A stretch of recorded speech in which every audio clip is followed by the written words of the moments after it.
living with heart. Basically it's trusting enough in yourself that you'll be able to trust in others and be able to trust that it's all going to work out. You're the only one that's always going to be there for you. That's it. Even for me, like kids, whatever family we have, you can't guarantee that. You are the only one that's physically going to be there with you for the rest of your life. So you might as well make a good friend out of yourself, and you might as well get to like yourself. You might as well get to love yourself. You might as well get to accept, trust, be grateful for everything. It all comes down to you.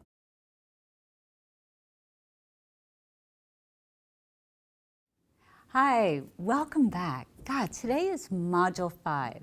Listen, I want to congratulate you all because, you've made it this far, and this material is like a little different than other courses. And I hope for you, for me, it feels like we're just having a conversation, like a night out with the girls or the guys. And, I hope that, you really take away with this. It's more a way of living. Okay, these are just tools that I've learned through life that really help me get along with people. And, I hope you find it helpful, but I'm just so proud of you. And, I hope we can meet one day so that I can ask you some questions and actually hear your answers. So meet me in this next module, which is going to be about trust. And it's all about trusting yourself. And once you develop a trust for yourself, then you're going to be able to walk out into the world and trust in other people too. So I will see you in the inside.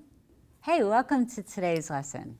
Today we're going to be talking about self-trust. Man, this is a huge, huge, huge one. Do you trust yourself? Not sure what I mean by that? Okay.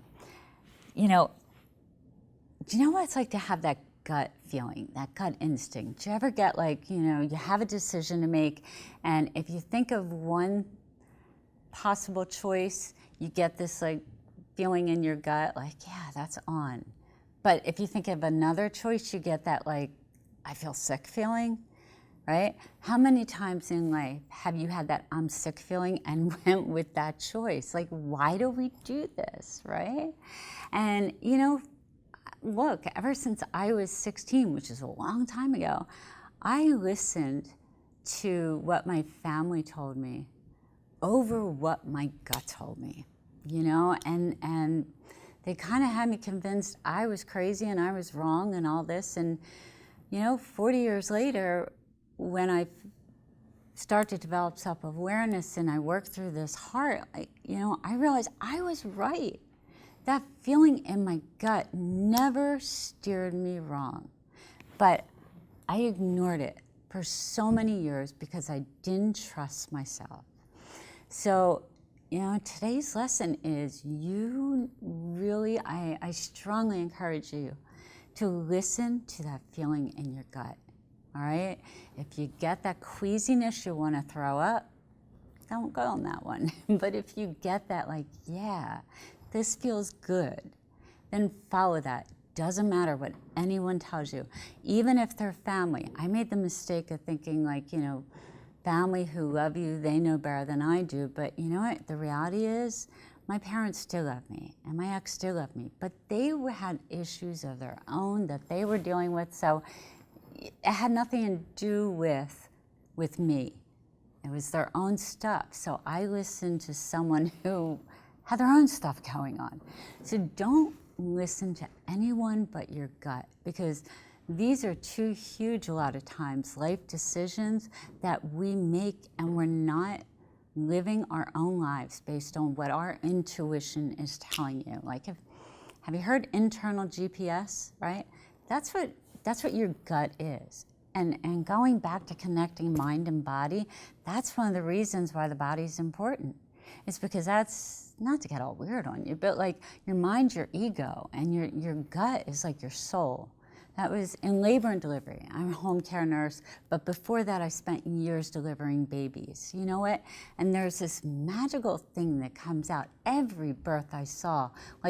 That's just this pure new life that You know, when the rest of the world gets to it, that's when it stops being so wondrous and just this like exploring soul. So self-trust is stay that newborn, stay that like person who can screen out the outside noise and screen out the outside world and listen to what you know is best for you, because at the end of the day, you are the only one who knows what's best for you. Trust in yourself that you know it. I'll see you in the next lesson. Hi, welcome back. So today's lesson, we are going to talk about promises. Make them, don't break them. Now, what the heck am I talking about? I am talking about making promises to yourself. And it kind of ties in with the last lesson about self-trust. You know, and I don't mean to be sexist here, but I know women, not men, but most women I know, you know, we make promises and we're accountable to everyone around us, our kids, family, like coworkers, you know, but the one person we forget to be accountable to is ourselves. And this is huge. And I know this one from past experience a long time ago too, is that if you can't depend on yourself, then that self-trust we talked about, like you're constantly disappointing yourself. And that makes you trust that feeling in your gut less. So today's lesson is really about don't make promises to yourself that you cannot keep.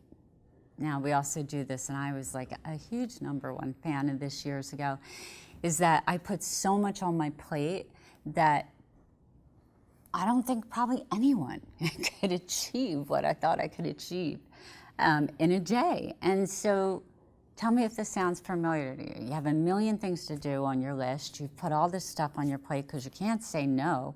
And then here's the conversation that went on in my head. Oh, I can't believe you didn't finish that again. Why didn't you do that? Man, I can't believe I still have this to done. That's not good, you know, because that's really just beating myself up. Not because I'm bad, because my expectations were too high.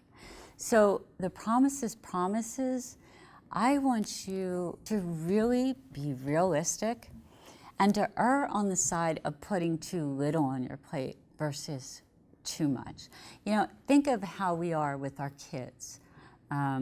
You know, when we give them chores to do you tell like your 5 or 6 year old, okay, here, I want you to clean the entire room, the basement, back? No, because you know they can't do that, right?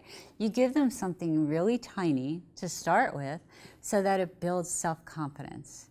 So take these baby steps instead of, you know, the like big gigantic leaps, baby step after baby step on commitments to yourself. And that way you'll achieve them and you'll feel good about yourself instead of feeling bad about yourself. Now, I'll tell you where I use this as a nurse. You know, a lot of times, I don't know if this has happened to you, but like if you go to the doctor and they give you this list of things to do, and a perfect example diagnosis-wise, if anyone out there has diabetes, like there's a lot involved. And I, as the nurse sometimes, would call these doctors and say, would you do this? And they're like, well, no. I'm like, well, then why are you asking other people to do this? And the reason I was really an advocate for that is because I saw it happen. You give someone unrealistic goals, they can't do it, they beat themselves up, they're not even gonna try. You know, and it's just so counterproductive. So be your own patient and give yourself a little tiny goal that eventually, a bunch of little tiny goals will get you to the overall goal. And that way you've kept that commitment and you're kind of proud of yourself and you'll trust yourself. So that's it for today. Go out and if you have a big list, chunk it down right now, break it down over a week's time. Don't get all done today. So I'll see you in the next lesson. Hi, this is Leslie. Oh my gosh, guys, I can't believe we're at the end. I am really gonna miss you all. I hope you've had fun, because I've had a ball doing this. And you know, I feel like we're like girlfriends now, or girl-guy friends. yeah, this is just, I hope you keep in touch with me. You know, it'd be amazing. You'll have my email address and everything. I would love to hear your stories now, you know, of when you applied these things, you know, because I'm sure you're going to have some funny stories, actually, when you try this stuff. But I just want you to know, I'm really glad I've been here with you. And thank you for inviting me into your home. So, all right, so this last lesson, it's trusting, you know, basically it's trusting enough in yourself that you'll be able to trust in others and be able to trust that it's all going to work out. You know, life's really hard. And the thing about trusting yourself was, if you can believe in yourself and that you trust to know what's good for you and not good for you, you know, that makes it a whole lot easier. It makes decisions easier. It makes connection with other people easier. Living with heart is all these things we've talked about with honesty, empathy, acceptance, relatability, and trust. That's how you deal with other people. But at the end of the day, we need to have that for ourselves first in order to fully be able to express it to others. And again, the importance of expressing to other people is, you know, sometimes life gets so tough that you kind of feel like you're hanging out there by yourself. And, you know, that's a scary place to be. That's a scary place to be, particularly, you know, in a world where, like, I don't know, we just seem to be going a little crazy nowadays, but you need to believe in something. And what better thing to believe in than yourself? And just knowing, look, I made some radical changes at one point in my life. In 1 year, I left my profession of nursing, and I put my house at 30 years up for sale, and I sold it and moved from like this pretty big house into one room, you know, just because I knew I wasn't going to be there for long. And, you know, I ended an 8-year relationship. My kids moved out. Like every friggin', I had like therapists telling me, like, friends of mine, don't do this, don't do this. I did it because I trusted in myself. I trusted that that wasn't where I was supposed to be anymore. You know, there was something different. And for a good year or so after that, like really the evidence, if I let the past come into play, I could have said, oh, look at this. I knew I shouldn't have trusted myself. But I didn't. And the one thing that kept me going was, I go, you know what? This is where I'm supposed to be. You know, I'll learn something from every point in my life I'm at, but I'm trusting at the end of the day, this is all going to work out, even though I can't see it now. So you just got to trust in yourself and trust knowing that all will be okay. Now, where that's going to help you with other people is when we talked about going out and talking to strangers. An important thing in this, because people will tell you, like, don't talk to strangers, it's dangerous. You're gonna, that feeling that we talk about in your gut, I've been talking to strangers for years, and that feeling, well, let me give you an example, it might be easier.